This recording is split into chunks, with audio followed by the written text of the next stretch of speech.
Friday అయితే నేను కొంచెం ఎర్లీగానే లేస్తాను. అలానే 4:30కి లేచాననమాట. నేను లేచినప్పటికీ వర్షం అయితే మాకు బాగా వస్తుందన్నమాట. అంటే నిన్న మార్నింగ్ నుంచి మాకు వర్షం అలా పడుతూనే ఉంది. నైట్ కూడా ఎక్కువ వచ్చింది. ఇప్పుడు కూడా వర్షం బాగా ఎక్కువ వస్తుందన్నమాట.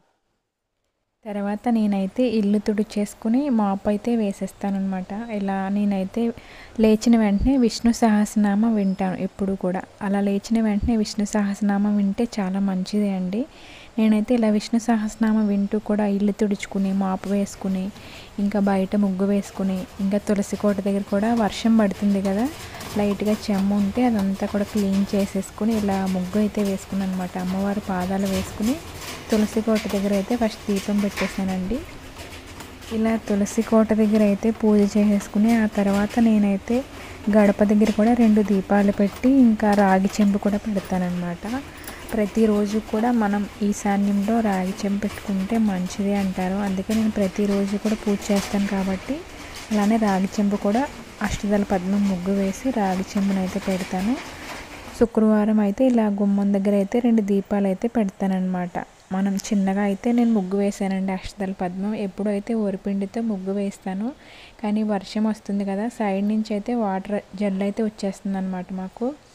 అందుకే పిండితో ముగ్గు వేస్తే ఉండదని చెప్పేసి ఇలా వేసేసి ఇంకా నేనైతే పూజ చేసేసుకున్నాను అనమాట. మనం శుక్రవారం రోజున అష్టదళ పద్మం ముగ్గు వేసుకుంటే చాలా మంచిదన్నమాట.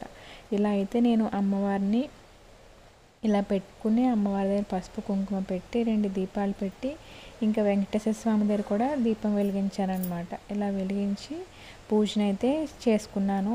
నేను అప్పుడప్పుడు అయితే ప్రతి శుక్రవారం అనే కాదు, లక్ష్మీ అష్టోత్తరం ఉంటుంది కదా, లక్ష్మీ అష్టోత్తరం చదువుకుంటూ దానిమ్మ గింజలను అయితే తీసి పెట్టుకుంటానండి. తీసి పెట్టుకుని లక్ష్మీ అష్టోత్తరం చదువుకుంటూ దానిమ్మ గింజలతో 3 సార్లు అయితే లక్ష్మీ అష్టోత్తరం చదువుతానన్నమాట. ఒక్కొక్కసారి చదువుకుంటూ కూడా ఇలా దానిమ్మ గింజలతో పూజ చేసుకుంటే మనం ఏమి కోరుకున్నా సరే ఆ కోరిక నెరవేరుతుందండి. మనం కోరిక మంచిదై ఉంటే కనుక, ధర్మబద్ధమైన కోరిక అయితే కనుక అమ్మవారి దగ్గర ఇలా దానిమ్మ గింజలతో లక్ష్మీ అష్టోత్తరం 3 సార్లు చదువుకుంటూ నేనైతే 3 శుక్రవారాలు చేసుకున్నాను అనమాట. అలానే 9 శుక్రవారాలు కూడా చేసుకోవచ్చు. లక్ష్మీ అష్టోత్తరం మాత్రం 3 సార్లు అయితే చదవాలి. దానిమ్మ గింజలతో పూజ అయితే చేయాలన్నమాట.